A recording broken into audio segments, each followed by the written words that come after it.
So final takeaways, and as I said, please do feel free to ask questions on this because this is a lot of information for me to impart to you. Innovation will increase the digital space share of ad spend. We know that, and we know that's going to be a core part of this the next 12 months. Upcoming platforms will grow in strength. Expect to see the rise of these DSPs and RTBs. Expect to hear more about it. Invite Media is a DSP that's recently been bought by Google. When Google buys something, you know it's big. So as soon as a DSP was bought by Google, we were like, oh my God, that's just taken off. And suddenly it exploded after that. New technology platforms will dilute spend for the ad networks. There's 80 ad networks trading in the UK. Of them, 27 are AISH members. And we're seeing an increase. We've got about 15 waiting to come through to become members of AISH. So they're still trading and they're still working hard. But out of those 80, you'll probably see about 20 disappear this year, because they're just not going to be able to support the technology they need to incorporate. Technology and system integration are key for media owners, networks and agencies. At publisher end, they're all over data. You remember hearing Paul Hood from The Mirror speak on the same day as me, and he was showing how they're trying to get as much information about their users to be able to control what they're selling and to be able to control their own content and their own users. Otherwise, they run the risk of other people buying on there, because real-time bidding tools are going in and getting inventory off their site. And I'm saying to the publishers, don't wait for them to come and bid on your site. Use real-time selling tools yourself and go out there and sell directly to the DSPs. So it's all tug of war going on at the moment. Optimization will redefine on and offline media buying. Mobile, print, all of these areas are actually looking at media buying optimization. Mobile especially is potentially going to go down the same route in the way it trades. Understanding how you target the right user at the right time for the right value is the essence of all of this. That's the simplest message I can leave you with today. That is what real-time bidding allows marketers to do, very simply.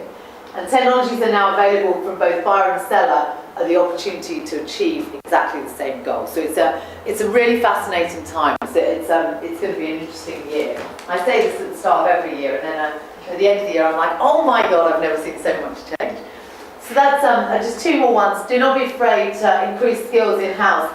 This was when I was presenting to obviously the industry about this. So I'm presenting to you what I'm talking to the industry about.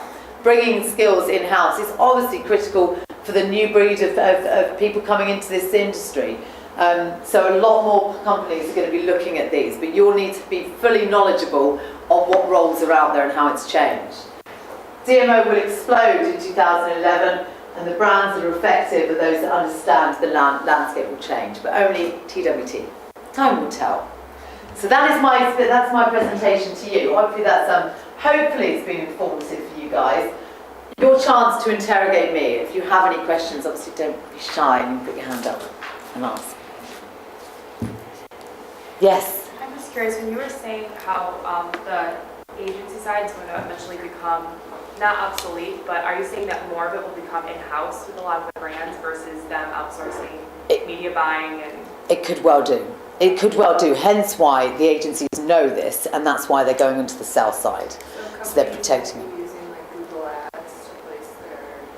Well, Google Ads is slightly different. I mean, Google Ads is obviously on the smart ads that you put on your own site. So as a publisher, I'd work with Google AdWords, and I'd make money out of that on my site.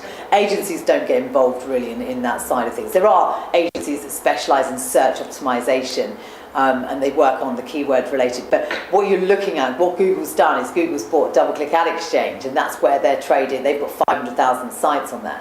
Now, if you were an agency, if you're a planner buyer, it used to be that you'd have 200 phone calls a day from 200 publishers all pitching for your business to say, buy with me, buy from me.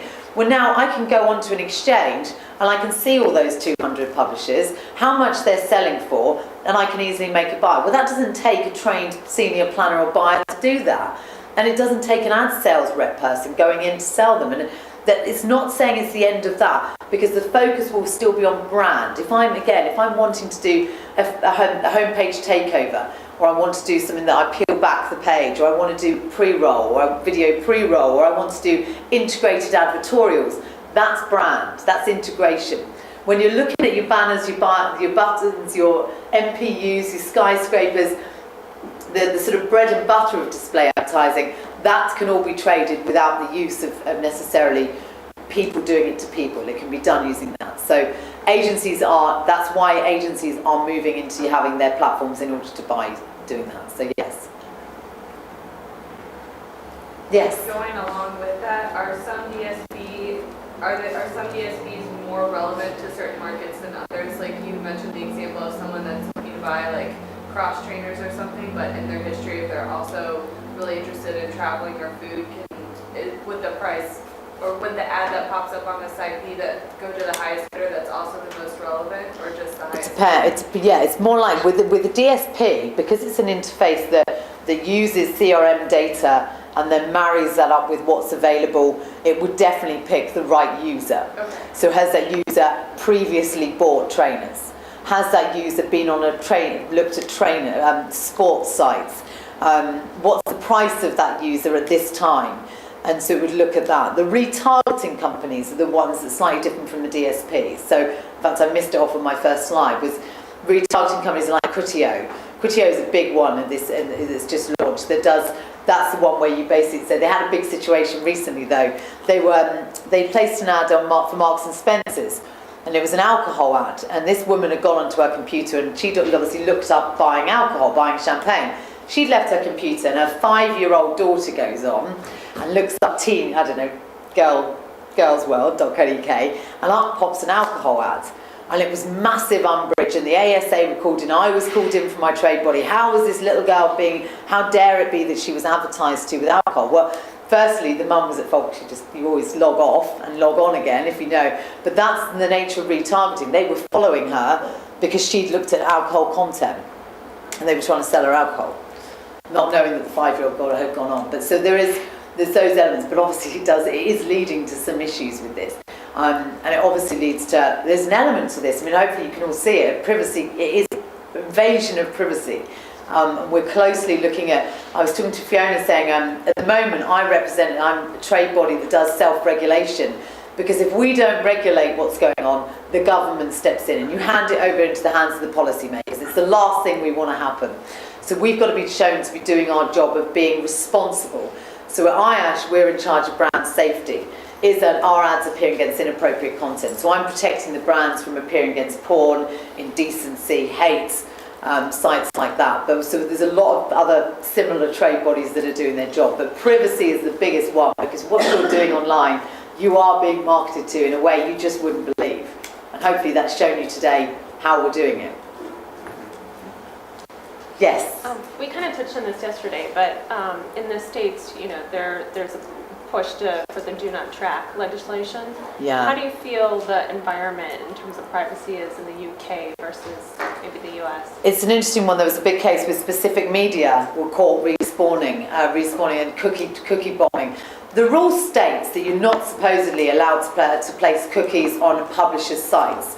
So this again comes back to publishers are on a gold mine here, because they can actually now control their own data. Because supposedly you can't drop cookies on a publisher's sites. Well, in order to do everything we're talking about here, how do you get that information? You've got to drop a cookie. So publishers have got an element of an edge here because they control their own data. And that's when what they're doing, they're working with the SSPs. And because the SSPs are in contract with them, the SSPs can drop a cookie on their site. And the SSPs are working with trading with DSPs.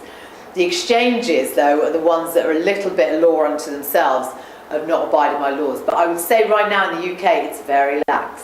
It will be brought into question this year. The EU legislation has gone through, so we should start seeing some pressure coming into these guys. But at the same time, it's an interesting one, because as a marketeer and on this side of the fence, I see this as innovation. But I can see then you've got, it's two sides of the argument. Well.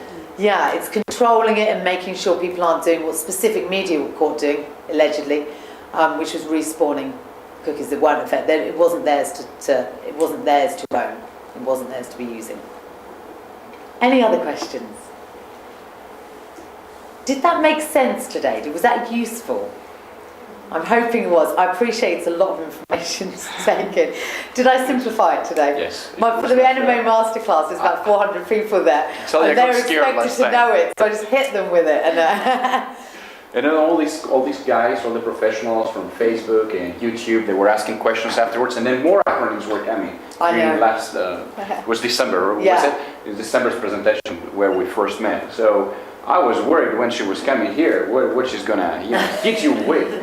But everything was good, and thank you. Good. Thank you very much. My pleasure. Thank you. Thank you. I wish you the best.